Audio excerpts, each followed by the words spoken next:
Untuk semua yang buat bisnes online, especially TikTok seller ni, Elon Musk bagi satu pesan untuk kita. Untuk berjaya dalam bisnes ni, kita kena buat dua benda. Satu, kita kena masuk bisnes yang totally new. Maknanya kita explore industri yang tak lagi di-explore oleh orang lain. Maknanya kita kena buat produk yang totally new to industri. Okay? Itu yang pertama. Yang kedua, kata Elon Musk, kalau kita tak mampu untuk explore new industry, kita buat je produk yang sama, tapi mestilah kita kena buat produk kita tu ada huge different daripada kompetitor kita.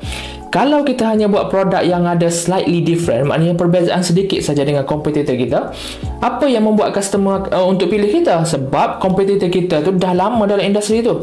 Brand dia dah strong, dia ada personal brand, dia ada company punya brand, dia dah buat marketing gila-gila dah. Customer tak akan pilih kita, dia akan pilih kompetitor kita. Sebab company kompetitor kita dan juga brand kompetitor kita tu lagi strong. Orang dah kenal. Okay? So ada dua tips daripada Elon Musk. Yang pertama, kita kena masuk industri yang totally new. Kalau kita tak mampu, kita buat produk yang sama macam orang lain, tapi kita kena ada huge difference.